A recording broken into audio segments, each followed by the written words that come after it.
Jason in California, who wants to know about the origin of objective truth. I know you've been waiting on the line a long time, Jason, so here you are. What's up? Hey, what's going on, brother? It's going good. It's going good. Tell me more about what you want to ask us.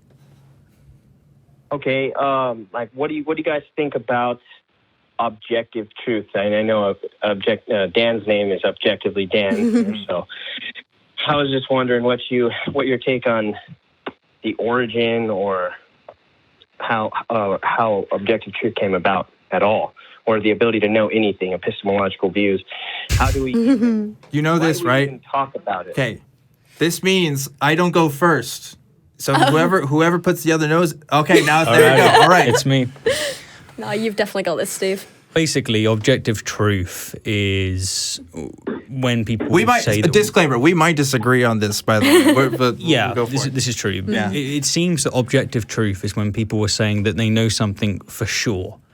And it's changed over time because, as we were speaking about earlier in the episode and about epistemology, it turns out that we know pretty much nothing for sure. We only know it to a very high standard. And so it depends on the person that you're speaking with.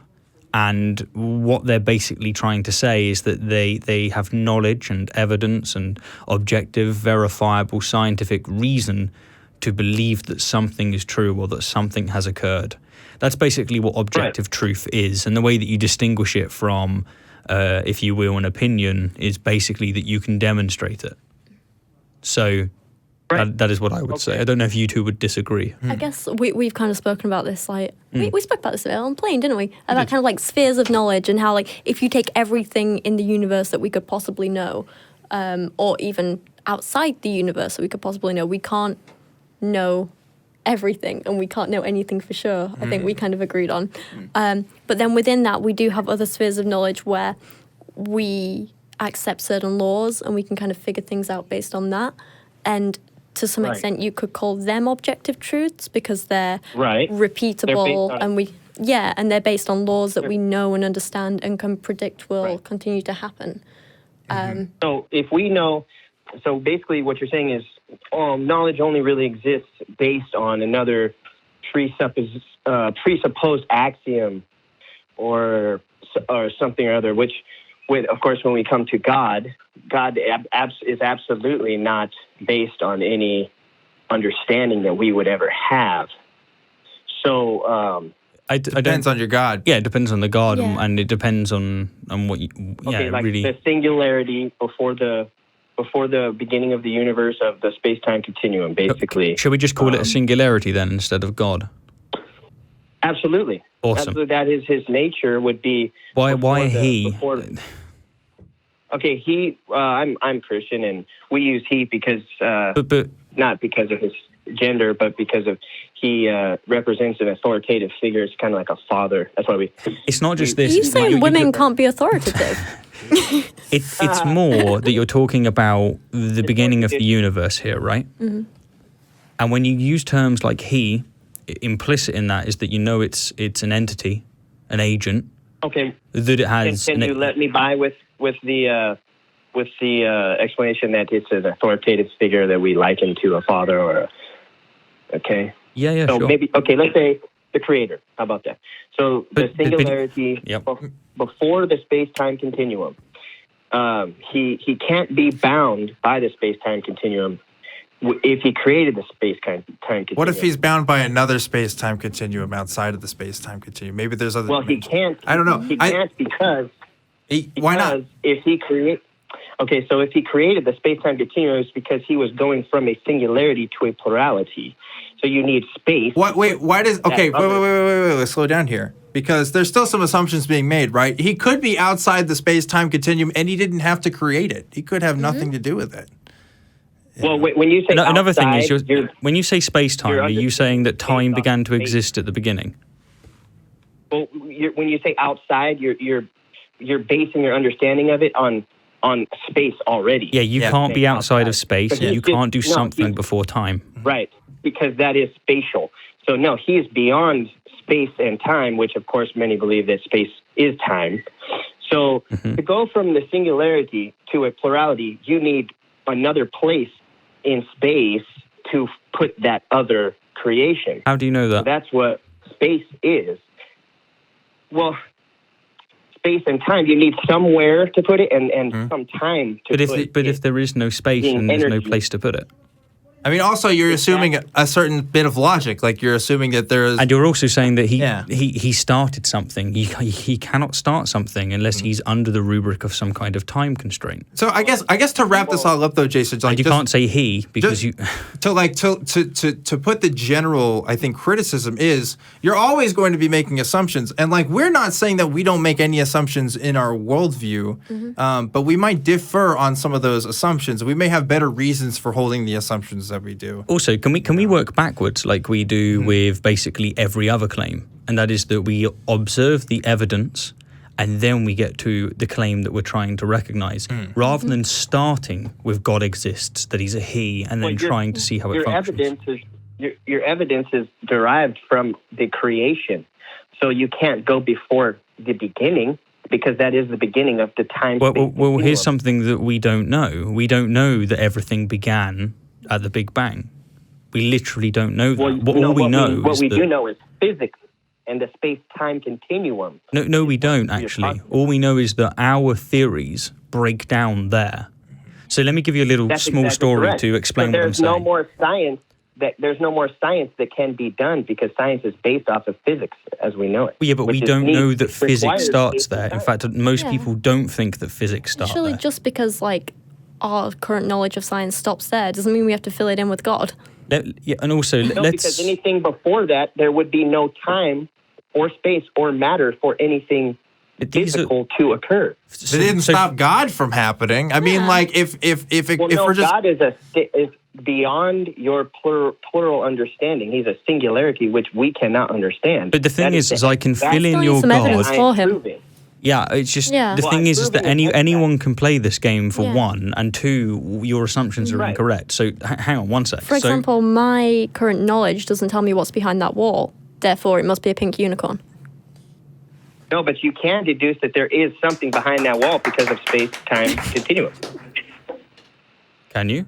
Could it not be nothing? What I'm saying is we get to an X factor where there is no physical understanding or science that can bring us past the point of space-time continuum, the beginning of the space-time continuum, because you can't have an eternal amount of time. If I can... That's why I don't know why you think there's God. Like, out of all the things, why did you pick God? Because you're telling us well, you're telling us yourself that you don't know. We can't know outside of our science. So why are you telling us that this has to be the thing? And to put the to cross the T on what you're saying there, to say we don't know, therefore God, is definitionally an argument from ignorance. So what I'm saying is you can't know, not you don't know. You cannot. We can't know. It's period. To go before. Period. We can't know. It's paradox. You don't get to say we can't know, therefore God. It's just we can't know. If you're going to do that, and also that's not justified because perhaps we can't know. The situation we find ourselves in at the moment, because there's two fronts that I'd like to tackle this from, and I don't mind either of which. But the first is that we don't know that the universe began to exist at the Big Bang. And in fact, most of our theories indicate that it actually didn't. The Big Bang is, when we talk about the Big Bang, we're talking about a moment in time, not the beginning of the universe. We have no reason to believe that the second law of thermodynamics doesn't work at that point. All we know is that our theories break down at that point. And the space-time continuum, a continuum needs all three of those components need to come into existence at once, because none of them can exist without the other. You can't have matter without space, because you won't have anywhere to put it, or a time to put it. This is the thing. Continuum. You cannot have space without time. Therefore, they were created at once. Can't you have space without matter, though? No, you cannot, because there would be no distance between anything to be relatively distinguishable. The thing is, the theory as to why we think the universe began to exist at the Big Bang is based on Einstein's general relativity. But the problem is that we know... and guess what? Hang on, Jason, hang on. We know that Einstein's theory of general relativity does not work when applied to the super small, such as quantum mechanics, because it's not compatible, and to the super large. So we're in this state where we look at the Big Bang and we have to say, we don't know. We don't know whether or not things began to exist there, whether or not time manifests in a different way. We genuinely don't know. This is what our astronomers and physicists say. And that's the situation we're in. But here's my point. After making that as clear as I possibly can, the answer is we don't know. So I'm not granting your assumption, but I will do tentatively. Let's assume now that we did know that the universe began to exist at that point. Why are you assuming that the Christian God, I assume, is correct? I would hate to. Okay, so if we can assume that, I'd hate to be a broken record, but of course this is the best cosmological argument in my understanding. And so the Kalam cosmological argument. Let's say that I accept it, yeah, and it goes as follows. Or if you'd like to give it, it's up to you. But it's essentially that whatever begins to exist has a cause. The universe began to exist, therefore the universe had a cause.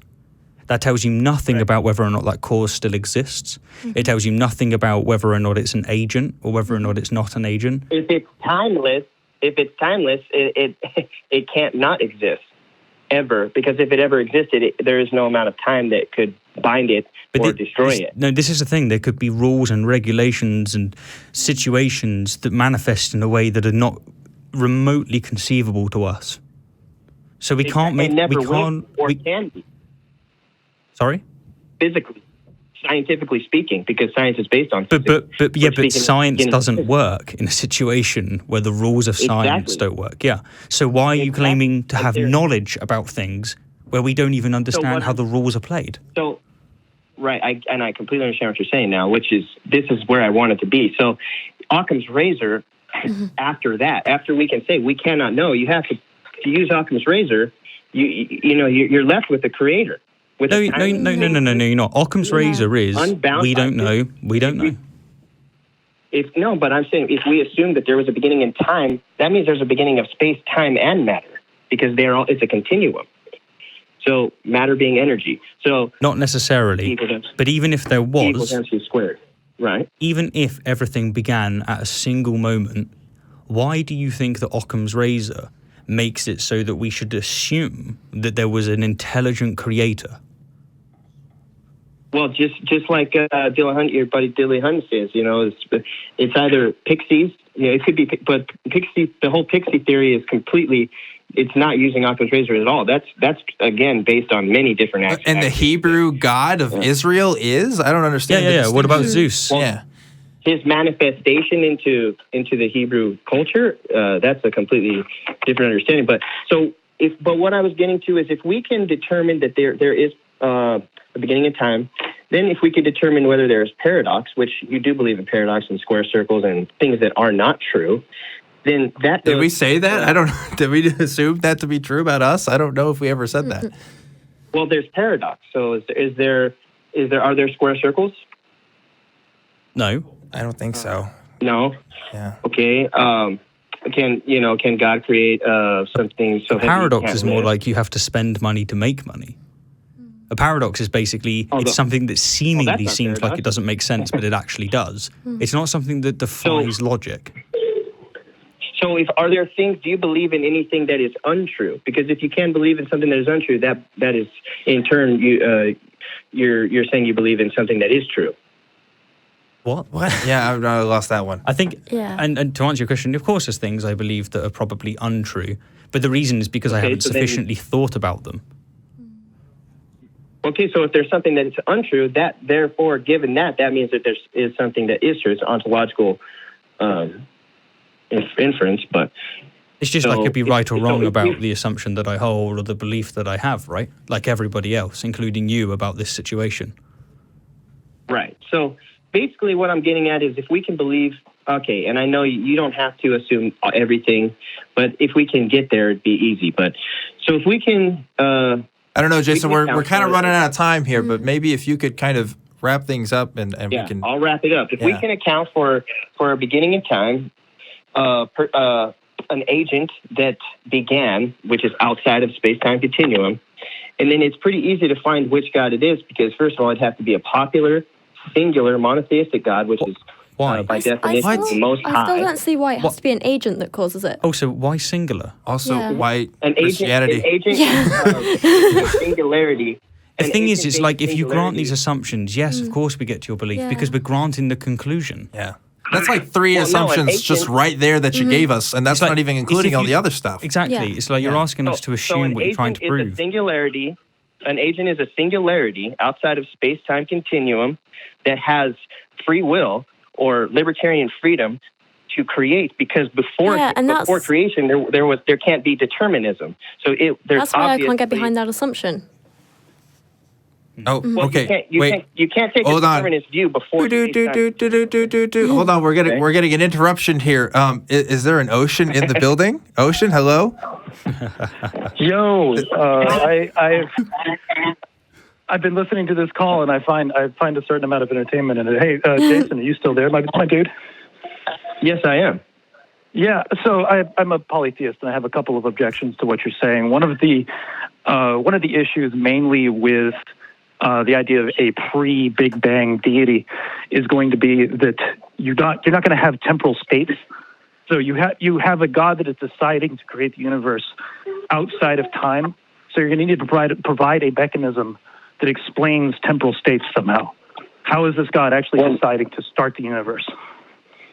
Well, no, that would actually be the whole point, because algebraically speaking, if I can determine that A, or let's say X, is, if we only have 10 answers and I know it's not 9, not necessarily can I find the answer, but I can find the 9 that it isn't. And then that algebraically would mean that there's only one option. So right. So far we have know. not an agent. We have not an agent currently. So if you're going to be giving, well, we're talking singularity. You're a polytheist, so yeah, we're talking singularity or plurality. Let's say it's okay. First, you would need to give me some kind of reason why it can't be more than one agent, or more than one deity.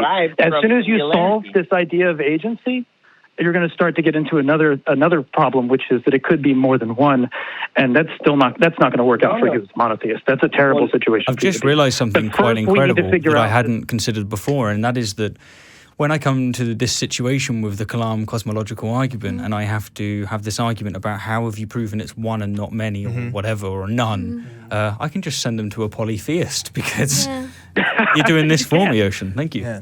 Well, because the number zero. Okay, nothing comes from nothing. So what I'm saying is, if we have the agent, it can't be a plural because every number comes from one, because you can eternally divide one into eternity. So you need one to create a plurality. So you're saying that algebraically, because you can divide one, therefore God created the universe? That doesn't make any sense. Basically, we can account for a singularity because we have a plurality. So a singularity wouldn't need a space or time. Let's agree for a second, because I think this argument is dumb. But let's agree for a second that you have one thing that creates the universe. Why does it need to be an agent, especially considering the situation where you can't have something that has temporal states? You need time in order to have temporal states. You need God has to make the decision. Time or space. But God has to make the decision to create. If he can't make the decision that's to create exactly my because point. there's no temporal states. Oh my gosh! So a plurality otherwise needs it's not an space agent. and time. So a plurality needs space and time, because you need a distance between the singulars that create the plurality. A singularity does not need space or time. Also, if we're talking about the beginning of the space-time continuum, it has to be unbound by space and time and matter, because it's continuous. Right, but as soon as you're unbound by space and time, you don't have temporal states, you can't make a decision to create anymore. How are you addressing that problem? So now you're speaking of you cannot. Now you just broke down determinism. So yes, you need. But it's determinism or not. If you're going to be saying that if you're going to be positing this as an agent, the reason why you're positing it as an agent is because the agent is the creator. Or if you're just saying singularity, now I can posit chaos and say that no, it's actually this polytheist idea that is not an agent. You need a plurality to have chaos. No, I don't. Chaos would be a singularity. You need opposing factors to create a chaos. Opposing being plural. Singularity is where the space-time continuum had to begin. Oh, okay. I see where you're going. It is a plurality. Wait, but why do you believe in the Trinity then? The Trinity is one, manifested It's 3 in in. 1.